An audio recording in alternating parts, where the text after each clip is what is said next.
বিজ্ঞানীরা শুধু গ্রহগুলি নয়, তাদের আবহাওয়াও অধ্যয়ন করেন এবং সৌরজগতের এক গ্রহে এমন ঝড় রয়েছে যা পৃথিবীর ব্যাসের 1.3 গুণ বড় এবং এমন শক্তিতে তাণ্ডব চালাচ্ছে যা কল্পনা করাও কঠিন। বৃহস্পতি কি এবং কেন এটি এত গুরুত্বপূর্ণ যে গ্যাস জায়ান্টের সবকিছু ঠিক থাকতে হবে? আমাদের পূর্বপুরুষরা বৃহস্পতির ভয়ানক আকার জানতেন। গ্যাস জায়ান্টের ভর সৌরজগতের অন্য সব গ্রহের মোট ভরের 2.5 গুণ এবং পৃথিবীর ভরের 300.178 গুণ। বৃহস্পতির আয়তন আমাদের গ্রহের চেয়ে 1300 গুণ বেশি, কিন্তু আজ আমরা এমন প্রযুক্তিতে উন্নতি করেছি যা গ্যাস জায়ান্টের সম্পর্কে আরও বেশি কিছু জানতে সাহায্য করছে, শুধু আকার ও ভরই নয়। এবং জ্যোতির্বিদরা বৃহস্পতি অধ্যয়নে অনেক মনোযোগ দেন, কারণ আমাদের গ্রহের ভবিষ্যৎ এটির উপর নির্ভর করে। আমাদের কাছে সর্বশেষ যে তথ্য রয়েছে তা দেখায় যে এখন গ্রহটির অদ্ভুত কিছু ঘটছে। বৃহস্পতিকে সৌরজগতের সুপার ভ্যাকুয়াম ক্লিনার বলে বিবেচনা করেন জ্যোতির্বিদরা। এর বিরাট মহাকর্ষীয় ক্ষেত্র এবং সৌরজগতের অভ্যন্তরে এটি যেখানে অবস্থান করে সেখান থেকে গ্যাস জায়ান্টটি অতীতে পৃথিবীতে আঘাত হানা কিছু বিশাল অ্যাস্ট্রয়েডের আঘাত গ্রহণ করেছে, যেমন শুয়েমেকার 11, যা 1994 সালে বৃহস্পতিতে আঘাত হানতে গিয়ে টুকরো টুকরো হয়ে যায়। তবে গ্রহটির মহাকর্ষ সবসময় আমাদের রক্ষা করছে না। ভেনাসের সাথে এটি পৃথিবীর জলবায়ুকে প্রতি 400 এবং 5000 বছরে প্রভাবিত করে। পৃথিবী, ভেনাস এবং বৃহস্পতির মধ্যে মহাকর্ষীয় পরিবর্তন আমাদের অস্বাভাবিক ঠান্ডা, শীত এবং গরম গ্রীষ্ম নিয়ে আসে। খরা অত্যন্ত তীব্র হয় এবং বৃষ্টি বন্যা সৃষ্টি করে। গবেষকরা বলছেন আমরা এখন এই চক্রের মাঝামাঝি কোথাও আছি এবং যদি কিছু ভুল হয়ে যায় বৃহস্পতিতে, তা পৃথিবীকে বড়ভাবে প্রভাবিত করতে পারে। তাহলে বৃহস্পতিতে এখন কি অদ্ভুত ঘটছে?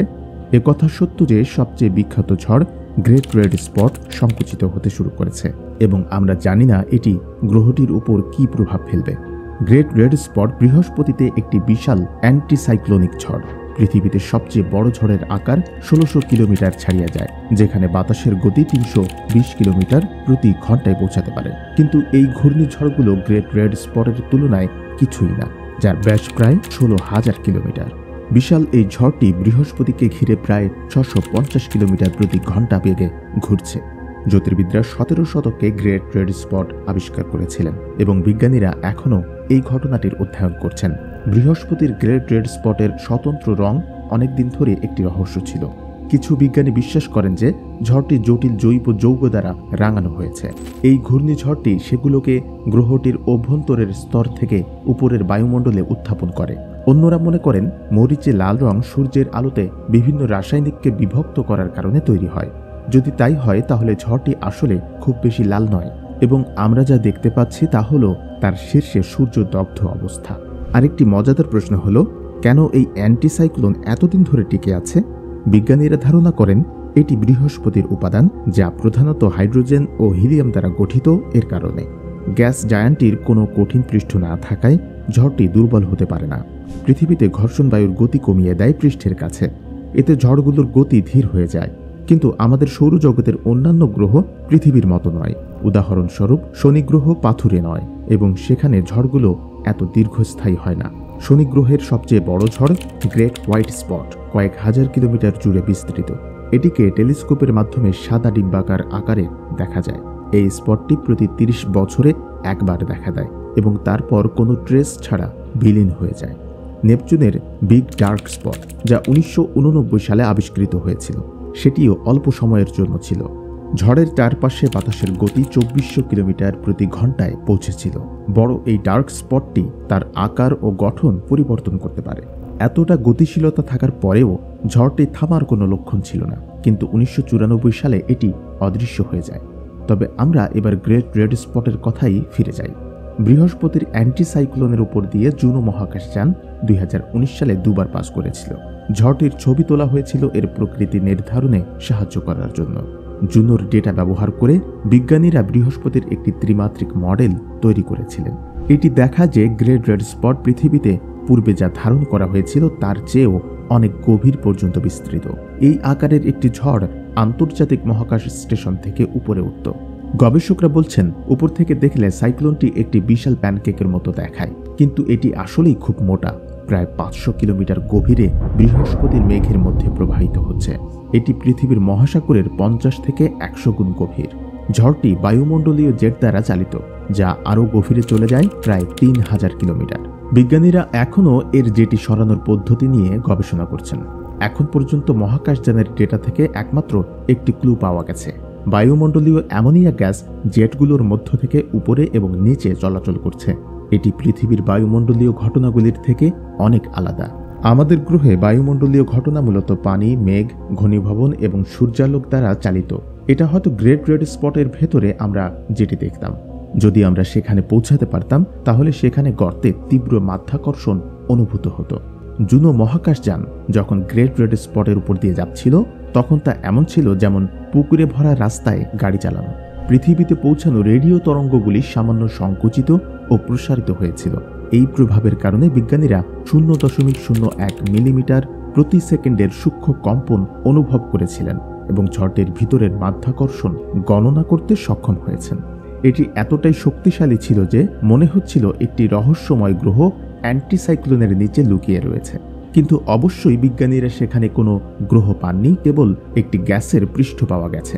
এদিকে হাবল স্পেস টেলিস্কোপ থেকে নতুন পরিমাপগুলি দেখায় যে ঝড়টি তার আকার ডিম্বাকৃতি থেকে গোলাকৃতি হয়ে গেছে এবং ব্যাপকভাবে সংকুচিত হয়েছে।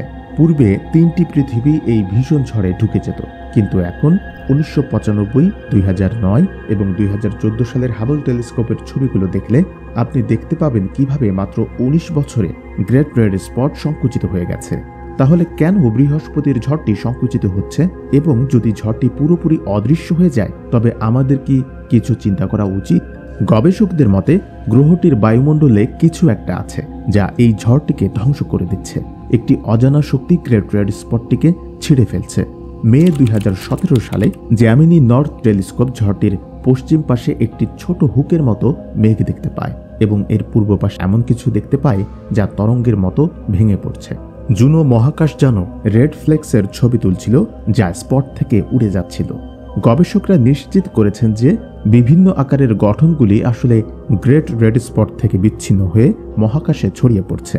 এই বিশাল টুকরোগুলো যা 1 লাখ কিলোমিটার পর্যন্ত আকারে হতে পারে, পর্তুগাল বা আইসল্যান্ডের আকারের সমান। কম্পিউটার মডেলগুলিকে দেখায় যে এটি বৃহস্পতির জটিল বায়ুমণ্ডলের জন্য একটি খুব প্রাকৃতিক ঘটনা। এটি হতে পারে গ্রেট রেড স্পট এবং বৃহস্পতিকে ছোট ঝড়গুলোর সংযোজনের কারণে।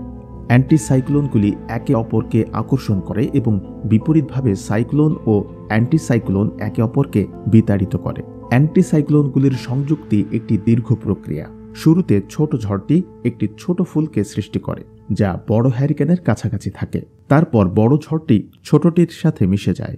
কিন্তু যখন অ্যান্টিসাইক্লোন এবং সাইক্লোন একে অপরকে মেলে তখন কিছু ভিন্ন ঘটে। অ্যান্টিসাইক্লোনের ঘূর্ণন একভাবে এবং সাইক্লোনের ঘূর্ণন অন্যভাবে প্রথমে তাদেরকে একটি আকস্মিকভাবে থামিয়ে দেয়। তারপর গতি পুনরায় শুরু হয় অসম্ভব শক্তি দিয়ে এবং ঝড়গুলিকে বিভিন্ন দিক দিয়ে ছড়িয়ে দেয়। একটি ছোট অ্যান্টিসাইক্লোন গ্রেট রেড স্পটের সাথে মিশে না গিয়ে বরং টুকরো টুকরো হয়ে যায় এবং এগুলো বিভিন্ন আকারে ঝড় থেকে আলাদা হয়ে যাবে। এটি যা কিছু যে গ্রহতত্ত্ববিদরা মনে করছেন তারা দেখছেন এবং গ্রেট রেড স্পট এখনও সংকুচিত হচ্ছে। বিজ্ঞানীদের হিসেব অনুযায়ী এটি প্রায় 20 বছরের মধ্যে অদৃশ্য হয়ে যেতে পারে। বৃহস্পতি খুব সম্ভবত প্রভাবিত হবে না, তবে এমন কিছু বিপরীতমুখী প্রক্রিয়া হতে পারে যা এই ঝড়টি আটকাচ্ছিল। কেবল সময়ই বলে দেবে কি ঘটবে যখন ঝড়টি সম্পূর্ণভাবে অদৃশ্য হয়ে যাবে। হাবল টেলিস্কোপের ডেটার ভিত্তিতে 2009 থেকে 2020 পর্যন্ত রেড স্পটের চারপাশের গড় বায়ুর গতি 8% বেড়েছে এবং এর মানে হলো যে অ্যান্টিসাইক্লোনটি তার কার্যকলাপ হারাচ্ছে না এবং হয়তো আবার তার আকার বৃদ্ধি পাবে, অথবা এটি অন্য একটি ঝড়ে প্রতিস্থাপিত হতে পারে। 2003 সালে গ্রহটির ছোট ডিম্বাকৃতির সাদা ভোর্টেক্সগুলো একসাথে মিশে গিয়েছিল এবং 2005 সালের শেষে একটি নতুন হারিকেন লাল হয়ে ওঠে। জ্যোতির্বিজ্ঞানীরা এটিকে ছোট রেড স্পট বলে অভিহিত করেছিলেন। 2006 সালে ছোট রেড স্পটটি গ্রেট রেড স্পটের সাথে যোগাযোগ করেছিল। যেহেতু এটি একটি হালকা সংঘর্ষ ছিল, এটি দুইটি ঝড়ের উপর কোনো উল্লেখযোগ্য প্রভাব ফেলেনি। কিন্তু ভবিষ্যতে এই দুটি ঝড় একে অপরের সাথে কিভাবে সম্পর্ক রাখবে বিষয়টি পরিষ্কার করতে 2021 সালে নাসার জুনো মিশনের মেয়াদ 5 বছর বাড়ানো হয়েছিল। মহাকাশযানটি রহস্যময় মেরু সাইক্লোন, গ্রহের চুম্বকক্ষেত্র এবং এর অবিশ্বাস্য রেড স্টর্মগুলো পর্যবেক্ষণ করবে। বৃহস্পতিকে এখানে হাবল এবং ওয়েব স্পেস টেলিস্কোপ পাশাপাশি অনেক স্থলাভিষিক্ত পর্যবেক্ষণ কেন্দ্র দ্বারা অধ্যয়ন করা হচ্ছে। আর কি কি খুঁজে পেতে পারে বিজ্ঞানীরা, তাদের গ্যাস জায়ান্টে এবং বিখ্যাত গ্রেট রেড স্পটের জন্য ভবিষ্যতে কি অপেক্ষা করছে, নিচে কমেন্ট করে আপনার মতামত জানান। আর এমন আকর্ষণীয় মহাকাশ বিষয়ক ভিডিও পেতে আমাদের চ্যানেলটি সাবস্ক্রাইব করতে ভুলবেন না এবং ভিডিওটি ফেসবুকে দেখে থাকলে আমাদের ফেসবুক পেজটি ফলো করুন। ধন্যবাদ।